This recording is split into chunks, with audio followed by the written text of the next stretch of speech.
մենք տեսնում ենք, որ Ալիևը հենց ինքն է խեղաթյուրում, այսինքն ոչ թե մամուլն է խեղաթյուրում, այլ պաշտոնական այսպես իրանք առաջ են տանում իրենց թեզերը։ Որ հայտարարությունը նկատի ունեք։ Հայաստանի տեղանունները կոչելով իրենց անուններով Սևան օրինակ եւ այլն։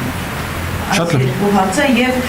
մենք ինչպես լուսանկարներում տեսանք Դիլարա Էֆենդիևան չկար, նրա այցը Երևան բավական մեծ աղմուկ հանեց, ինչով ասա պայմանավորված այդ աղմուկով էր պայմանավորված, որ նա բացակայում էր, թե այլ պատճառներ ևս կան։ Վերջին հարցից սկսեմ թերևս, մենք մի քանի անգամ արդեն նշել ենք, որ մենք չենք միջամտում միմյանց ընտրությանը, ուրեմն պատվիրակությունների կազմի, մենք որոշել ենք մեր կազմը, ադրբեջանական կողմը որոշել է իր կազմը, գիտեք, ես կարծում եմ, անկեղծորեն կարծում եմ, որ դա ճանապարհը դեպի ոչ միտեղ, եթե մենք սկսենք միմյանց վեթինգ անել, որտեղ որ պայն մենք ասենք, այսինչ մասնակից է, այսինչ գործողություն արի, ես երաշխավորում եմ, որ ավելի հայլայն նույն բանը եւ մեր կազմից գտնվելու են մարդիկ, ովքեր տարբեր տարիներ արել են տարբեր գործողություններ կամ արել են տարբեր հայտարարություններ եւ անցնող 35 տարվա մեջ նման հայտարարությունների պակաս երկկողմանիորեն չկա։ Ես վստահեցնում եմ, թե օրինակ հիմա բացեք 2020 թվականի պատերազմի ժամանակ իմ կամ գործընկերների արած հայտարարությունները, նույնիսկ զարմանք կառաջանա, թե ոնց ենք մենք հիմա կարողացել մտնել Ադրբեջան այդ հայտարարությունից հետո։ Այսինքն իմ կարծիքով դա ճանապարհը ոչ միտեղ, եթե մենք սկսում ենք վեթինգով զբաղվել։ Մտնել այլ դուրս։ Այլ դուրս գալ։ Ինչ կապված է ուրեմն Դիլարա Էֆենդիևայի հետ, ուրեմն ես ինչքան հասկացա այս անգամ իր մոտ կար անձնական խնդիր, որի պատճառով ինքը չի մասնակցել, իր հետագա մասնակցություն չմասնակցելը նորից որոշելու ադրբեջանական կողմը, մենք այդտեղ որևէ բան մեկնաբանելու չունենք։ Երկու ձեր մյուս հարցեր կապված։ Ես տեսեք, այսա երևի թե շատ լավ օրինակ է,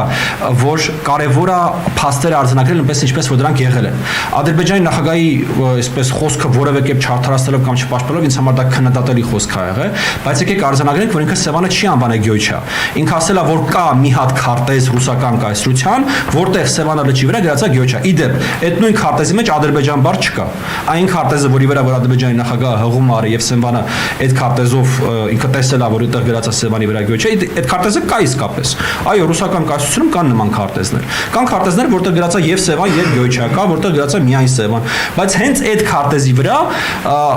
որի վրա մատնանշել է Ադրբեջանի նախագահը, չկա գրած Ադրբեջան։ Դրա համար գիտեք, այդ երկու կողմերն սա ինչ-որ չափով բնորոշ է, երբ որ նույն քարտեզի վրա մարդիկ տեսնում են ինչ-որ իրանք են ուզում եւ չեն տեսնում այդ քարտեզի շարունակությունը։ Սա հստակությունն է, ինչ մասին խոսում էր պարոն Մելիքսյանը, որ մենք անընդհատ այդ ճշմարտության, այդ իրադարձության, իրականության մեծ ձեռնտու մասն ենք մենակ տեսնում, բայց ես կարծում եմ, որ կարեւոր է արձանագրել, թե կոնկրետ ինչ է ասել այդ մարդը ու դրանից ելնել։ Եվ վերջապես ձեր վերջին հարցը համաձայնեցնելու վերաբերյալ բավականին այսպես